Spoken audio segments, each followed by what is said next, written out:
একটা বোতাম চাপলেই ধ্বংস হয়ে যেতে পারে পৃথিবীর বিশাল একটি অংশ।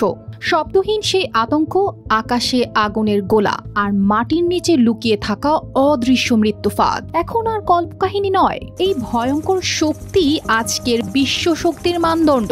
হ্যাঁ, বলছি পারমাণবিক সেসব অস্ত্রের কথা, যার একটি বিস্ফোরণেই হিরোশিমা ও নাগাসাকির বাতাস হয়েছিল আগুন আর মানুষ রূপ নিয়েছিল ছাইয়ে। যুদ্ধ থেমেছে, কিন্তু থামেনি অস্ত্রের দৌড়। সময় যত গড়িয়েছে, বেড়েছে শক্তির আস্ফালন।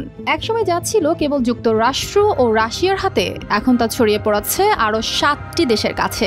আজ বিশ্বের 13,080টি পারমাণবিক অস্ত্রের পেছনে দাঁড়িয়ে আছে মাত্র 9টি রাষ্ট্র, যাদের একটি ভুল সিদ্ধান্তই ধ্বংস হয়ে যেতে পারে পুরো পৃথিবীর জীববৈচিত্র্য।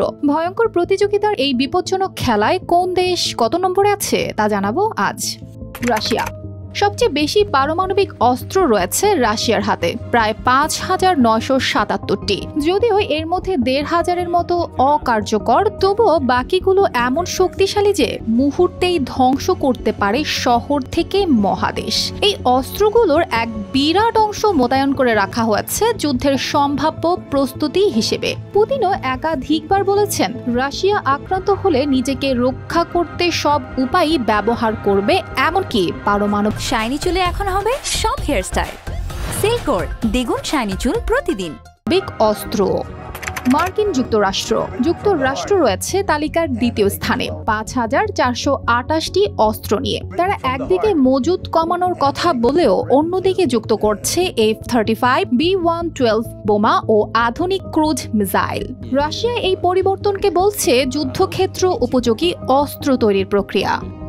এরপর আছে চীন, যাদের হাতে রয়েছে 350টি পারমাণবিক অস্ত্র। সবই এখনো সংরক্ষিত, তবুও চীনকে হালকা চোখে দেখছে না কেউ, কারণ তারা একদা সোভিয়েত ইউনিয়নের সহায়তায় শুরু করেছিল এই যাত্রা, আর এখন নিজেরাই শক্তি হয়ে উঠছে।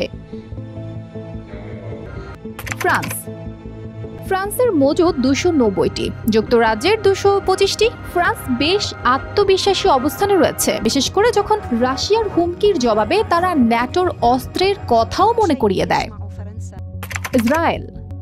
ইসরায়েল মধ্যপ্রাচ্যের একমাত্র পারমাণবিক শক্তিধর রাষ্ট্র, যাদের কাছে রয়েছে 90টি অস্ত্র। যদিও তারা কখনো স্বীকার করে না, তবুও জাতিসংঘ ও বিভিন্ন দেশের সমালোচনার মুখে পড়েছে অনেকবার। উত্তর কোরিয়ার হাতে আছে 20টি অস্ত্র, যেগুলো এখনো মোতায়েন করা হয়নি। তবে দেশটি বারবার ক্ষেপণাস্ত্র পরীক্ষা চালিয়ে দেখিয়েছে তারা থেমে নেই। সবশেষে আছে ইরান। এখনো পরমাণু অস্ত্র নেই, কিন্তু সক্ষমতা ও উপকরণ রয়েছে। পশ্চিমারা সন্দেহ করছে খুব শিগগিরই তারা যোগ দিতে পারে এই ভয়ঙ্কর ক্লাবে। আর প্রতিবেশী পাকিস্তান ও ভারতের মধ্যে চলছে এসব অস্ত্রের প্রতিদ্বন্দ্বিতা। পাকিস্তানের হাতে আছে 165টি ও ভারতের হাতে 160টি অস্ত্র। দুই দেশই আন্তঃমহাদেশীয় মিসাইল বানাচ্ছে, যা গোটা অঞ্চলের নিরাপত্তা প্রশ্নবিদ্ধ করছে। অর্পিতা জাহান, RTV।